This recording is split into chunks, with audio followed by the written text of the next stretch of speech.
Hi guys, and welcome back to the S.U.R.E Parenting channel. Thank you so much for clicking on this video. This question that we're going to address today is brought to us by a post in our free Facebook group called Empowering Parents to Uplift Kids. We just changed the name from moms to parents so that it includes everybody. And the post in general is I'm getting ready to have a new baby and I have a toddler. How do I prepare for that? So I wanted to give you some mindset, some tips, some knowledge, if you will, on that transition. I have 3 kiddos, so I've been through this transition twice, and it is the same or similar of a transition each time, because although your first child has gotten a sibling before, your second child hasn't gotten a sibling before. For some, it's easier to go from 2 to 3 than 1 to 2. For some, it is not. There's a lot of parents who will tell you that 3 was the absolute hardest transition. For me, it was 0 to 1. Going from no kids to my first child was quite a rude awakening. He had a lot of special needs when he was little. Some medical stuff was going on, and it was a hard journey. So after doing that, 19 months later, bringing his brother in actually wasn't that much harder because his brother was a very easygoing kiddo. But there were some really important things to understand about that transition to really support my older child through that transition. And then when I had their sister, helping my middle son transition to now he's not the baby and he's going to be a big brother. So first things first, prepare for you. And what I mean by that is that having a child is no small feat. I don't care if you do it pain medicine free. I don't care if you do it via C-section. I don't care if you do it with an epidural. I've literally done all of them. It's work. It is a very intense process that your body goes through to bring that child earthside. Some people feel great the next day or the next day or the next day, and that's wonderful. I'm glad. And also, you still just had a baby. Your body grew an entire person and an entire organ and then released both of them into the world. You have a wound inside of you the size of a dinner plate. Please give yourself time to rest. That might mean asking for help. That might mean planning ahead. That might mean ordering Uber Eats and having every meal delivered. That might mean just preemptively telling your family what it is that you do need. You don't need somebody to show up and take your brand new baby from you. Some people really love the baby sharing. Most people don't. So you might need somebody to bring you nipple shields because you're trying to nurse and it's excruciating and you need some help.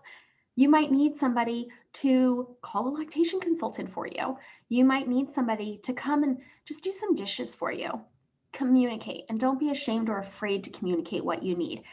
For me, like, by all of the means, please help me by throwing some laundry in the washer or doing some dishes. Like, that makes me feel so loved and cared for because I can't. Like, I'm trying to keep this teeny tiny human alive and balance the needs of my other kids and heal myself. Please, all of that minutia, just please do that, right? And I've stated that before, and I've been met with shock from a couple of women going, I would never let my mother-in-law wash my dishes for me. How could you even say that? I would be mortified. 1, I don't think we should be mortified to ask for help. But 2, if that doesn't feel good to you, don't do it. You're the mama. You know what you need. I don't. I'm just telling you what I needed. So whatever that looks like for you. I had a dear friend come and take my boys to the park because I couldn't leave. I was home healing and taking care of a teeny tiny person. Like, I wasn't taking them to the park. So that's what she could do to help me. Friends brought me food or a smoothie. Awesome things. I remember one of my husband's friends brought me coffee in the hospital with probably my oldest, I don't remember, one of my boys. So it just depends on you and what you need. And it's okay to need it. It's okay to ask for it. We were not meant to deal with this all in isolation. We're meant to have support.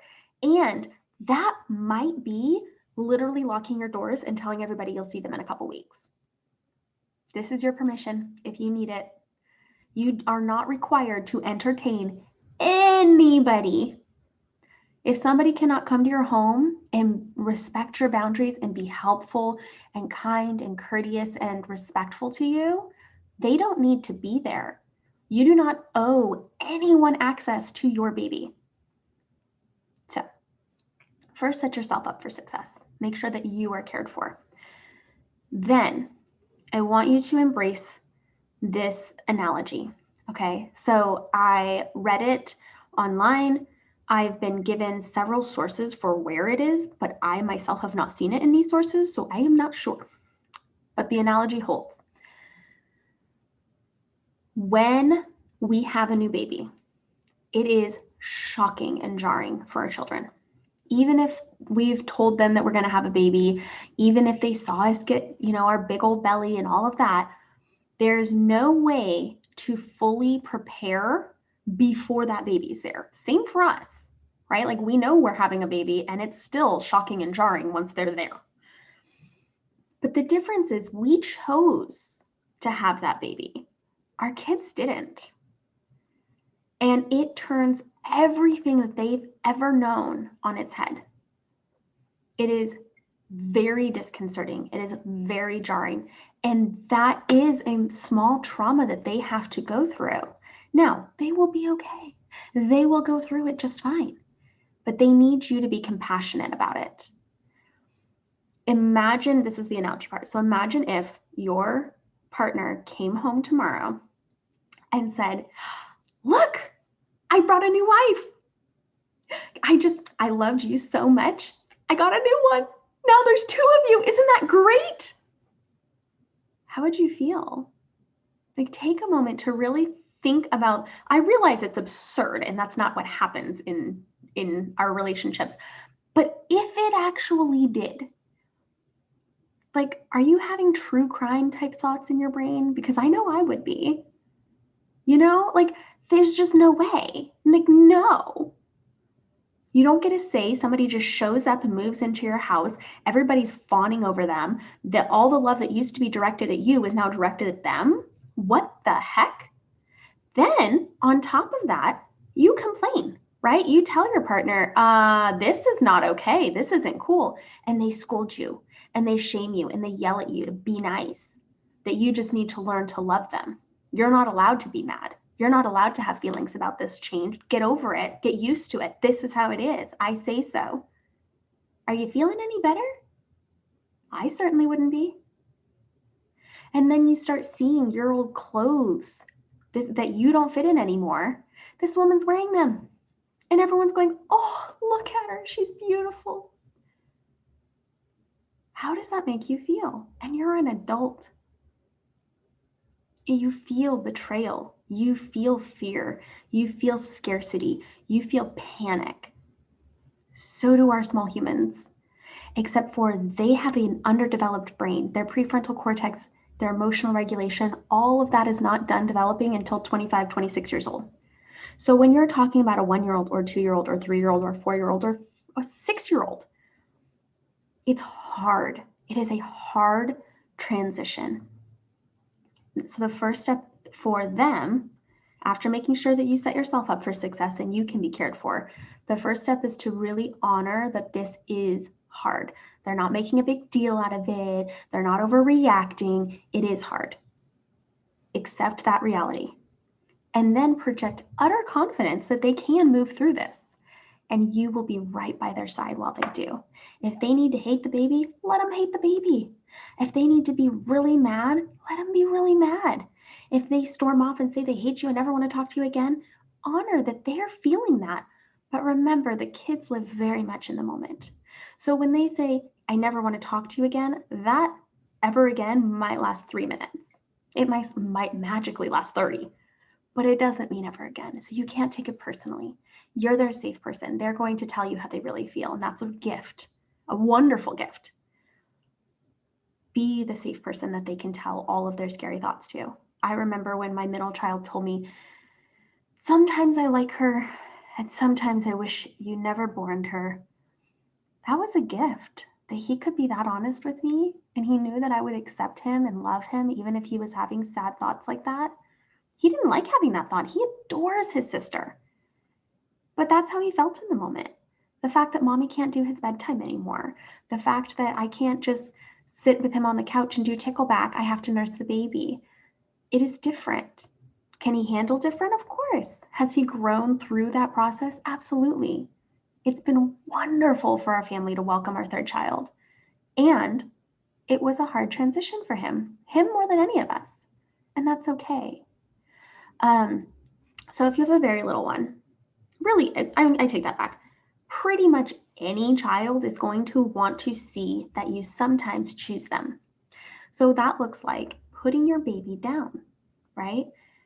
Babies do really well after a few weeks to lay on a blanket on the floor and look at their world. You do not have to entertain a baby. They are fascinated by everything. They are learning everything. So if they can sit or lay, not be propped up sit, like maybe in a swing or in a bouncer or something if you have one of those, but honestly, blanket on the floor is all you need. You lay them down and you let them watch their world. And at first, maybe your kiddo's like, yeah, you put me down, right? Maybe it's only 30 seconds the first time, but you do it every day. You snuggle them and you hold them and you cuddle them and you breathe in that amazing smell and you bond with them and you give them a chance to explore their world. And that 30 seconds becomes a minute, becomes 5 minutes, becomes 10 minutes, right? And so when you do that, you say to the baby, though the baby has no idea what you're saying, necessarily they can feel your intention, right? So you say, oh, I'm going to go help your sibling, your brother, your sister, whatever their name is, use their name, right? I'm going to go help Johnny with his shoes. You stay right here. It's his turn. And you set baby down and then you go help Johnny with his shoes. And you use those care tasks to really pay one-on-one attention and bond with that older child because they are going to see you doing all those care tasks and bonding with the baby, right? So you need to help them to remember that they have significance too. Some kids really respond well to having little jobs. Oh, we need a diaper. Who's my diaper getter? Will you help me get a diaper? Thank you. Thank you for being so helpful. It really helps me when you go get the diaper and I don't have to get up and I can just change her right here. That's so helpful. Being really specific. We don't want to just fall into, yeah, you're a good boy too. It's hollow, right? So really specific things, really specific jobs, but always understanding that they might say no.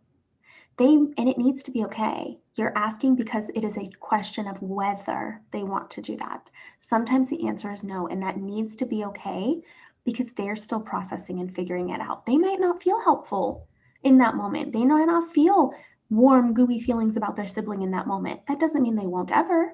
But in that moment, to be true and authentic to how they feel, they need to say no, not right now. And you say, okay, maybe later, and you just do it. Right? You had this baby, they didn't. It's not their job to take care of the baby. Another thing is to remember a two-parted one. One, it is never your child's job to keep your baby safe. It is your job. You're the adult, you're the parent, you had that baby. So when you say things like, oh, well, the 3-year-old squeezes the baby too hard, then don't let them. You stay right there, right by them when they're together. And when they're not, you have a safe place for the baby to be, like a playpen, and a safe place for the 3-year-old to be, right? Like a gated play area or playroom. And they're only allowed to be together if you can be right there with them. 4-year-olds are not old enough to be left alone with babies. 5-year-olds aren't old enough to be left alone with babies. Maybe some 6-year-olds, depending on the 6-year-old for a brief period of time, but before age 4, so at 4 is just when the connection is starting to form between I understand and I can control because I understand. People say all the time, they know better. They know better, right? They say this about 1-year-olds and 2-year-olds. Knowing and doing are two completely parallel tracks in their little brains. And that's okay. That's how they're supposed to develop. At 4, it starts coming together, but they don't understand that different people have different thoughts until 5. So they don't understand that while they're squeezing their sibling, they're showing all their love and affection, that the baby doesn't like that because they like it. So everybody likes it. If they're under 5 or under, they don't really get it yet. Now you can practice with a balloon because they can really visually see that. So squeeze the balloon. Oh, you're squeezing it too hard. Squeeze it a little less. Okay, that's how soft you hug the baby, right? So that's a fun way to practice. You can even have them practice with you. Give me your super strong hug. Okay, now give me your baby hug. Oh, look at that soft baby hug, right? You can practice these things and role play and have fun with it. But also understand it's not their job to keep the baby safe. It's your job to keep the baby safe. And that's hard to remember. Our mama bear gets set off when our babies get hurt. So this is the second part. Babies are not nearly as fragile as you think they are, right? Who told me? Jessica Lagore is a midwife and doula in Las Vegas, and she and I were talking about this, and she reminded me of this because I was having my third, and it had been a while since I'd had a baby, and it was very helpful advice because when my kiddos want to play with their sister, even now she's 1.5, inside I cringe sometimes because they're big and they're boys and they're rough and play, and I'm just like, they're gonna kill her. But they're not. Yesterday, they were all playing tag. They're racing around, and they've discovered they can play tag with her. They entice her to chase them, and then she's it, and they run around, right? Well, somebody changed course and just smack ran right into her, and she fell back against the carpet, and nobody said anything. Both boys just froze, and we watched her, and she got up. She looked at us all, and she's like, okay, let's go, right? Because nobody freaked out. She was actually okay. My middle child tripped over the baby when she was down on the blanket, right? That's on me. I put her on that blanket. I put her on the carpet. She was totally fine. He wasn't careless and clumsy and irresponsible. He was 4. That's on me. I should be putting her either, I should be sitting mirror-ish so that I can make sure that boundary is kept, or I should put her in like a playpen. What I did get that helped that was this really awesome wooden gym that just goes up, over, down. And the sides are kind of like an A-frame, and then the bar across, and it's all wood, and it grows with them so that it can like loosen and go up and down. And you can dangle a toy on it or whatever. She loved that thing, was obsessed. I can put the link for it below.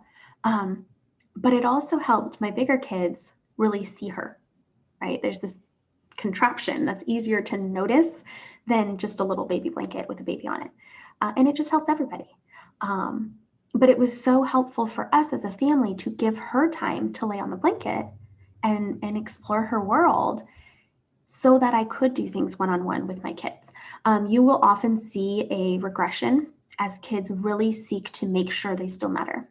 So for my 4-year-old, he needed me to help him in the bathroom again. For my 6-year-old, he needed me to open his yogurt for him or get him some water or things that he could do himself, but he was really craving that acts of service connection. Do you still love me? Are you still there for my needs too? Are we still connected? Those are the questions they're asking with that behavior. The younger the kid, the more likely that is to happen. And it's okay. Just meet that need. Remember that they're your baby too. Sometimes it can help to have both babies' baby pictures or all of babies' baby pictures, depending on how many kids you have. But to look at the baby version of that big kid, right? As soon as we have a baby, our big kid instantly seems so much bigger. So much bigger. And it's important to remember that they're still the baby too. They're still our baby too. My first 2 are 19 months apart. And my biggest regret is forgetting that 19 months old is still a 1-year-old. That's really little. Really, really little. I had a baby, and so then by comparison, I had a big kid. But he was barely a toddler. I look at my daughter now, who is 17 months old, and I cannot imagine having another baby and her just like dealing with that. I mean, obviously she could and she would, and people do it all around the world. Like, it happens. I did it. But now that I have her as my third, I see that age as so much younger than I did when my oldest was that age. And that has been universal. He's 7 now. 7 is so much older with him than it will look with her. And it's just something to be aware of, this little game that our brains trick us into, to remind ourselves that it's not our job to push their independence. It's our job to give them the opportunities to grow, to meet them where they're at, to quit comparing against all these other things and trust that if we read our child, they will tell us what they need. Whenever we're coming at it from a place of fear, oh, well, if I start opening his yogurts, he'll never cook for himself. He'll be in college and not know how to make his own meal. Really? Really? He's not going to learn anything between the ages of 7 and 20. That's not realistic. That's fear. So when we have those fears, that's a good sign we're going off the track of our goals. We want to come back to meeting the needs of the child right in front of us, finding ways to connect. It's a good time to brush up on the 5 love languages. Kids can be tricky to type. Some kids aren't that specific. Do them all. There's only 5. Words of affirmation, gifts, quality time, physical touch.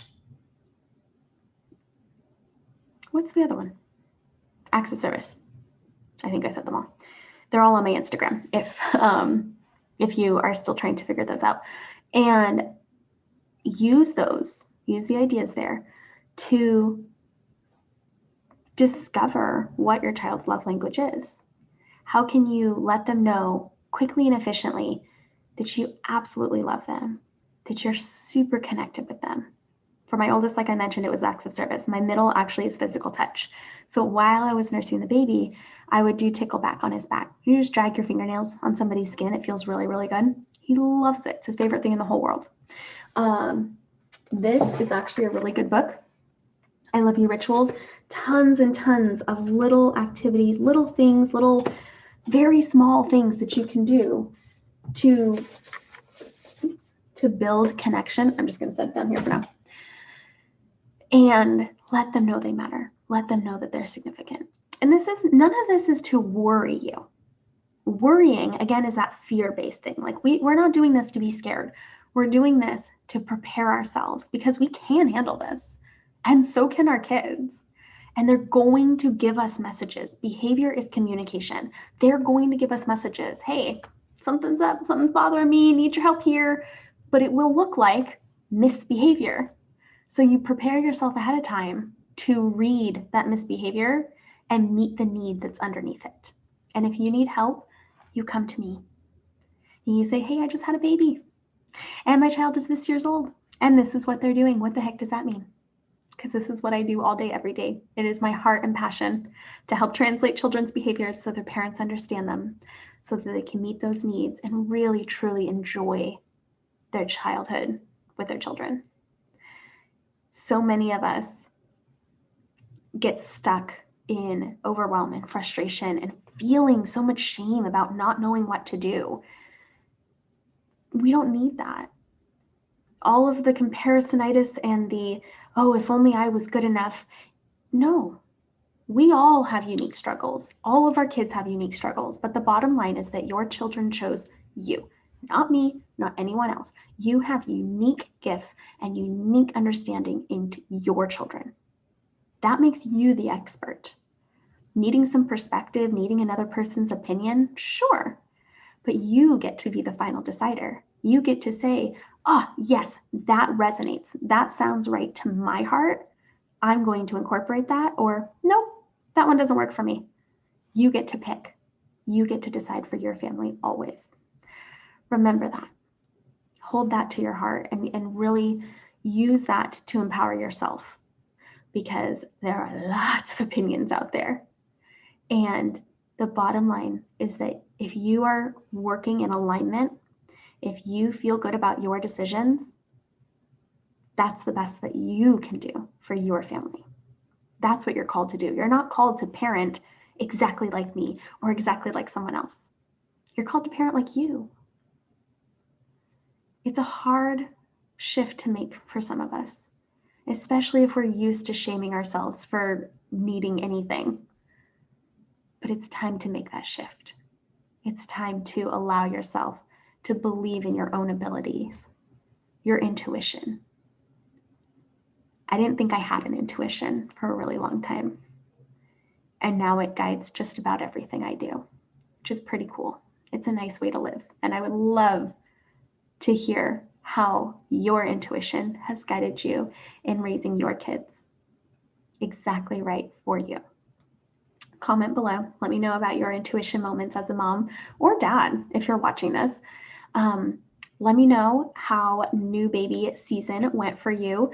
One last thing I do want to mention, this transition is not a one-stop shop.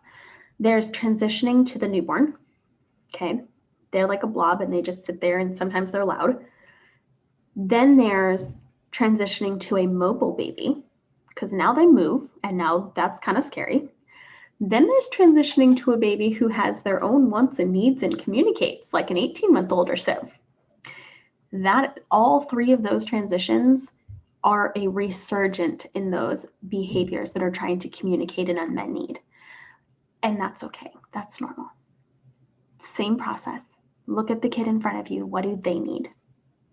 Make sure they feel their significance and importance. Make sure that they understand that they will get their needs met too. Give them a chance to have feelings, even if they make you a little uncomfortable. And have faith. Believe in their ability to get through this. Be really patient during that transition in the sense that you don't want to make a bunch of big changes all at the same time if your kiddo can't do it. And they'll let you know by not doing it. Right after having a baby is not the time for big changes. And that's okay. There will be time. The time will pass. Things will settle down. You will get the chance to make those changes. It'll come. So, if you have a new baby coming, congratulations. And if you need help, you can message me. I believe on the YouTube channel, there's a button to schedule a call, but also our Facebook group, which is now Empowering Parents to Uplift Kids. And my personal email is sammy@sureparenting.com. I'm happy to help your family enjoy this transition. Congratulations, and I'll talk to you soon. Bye.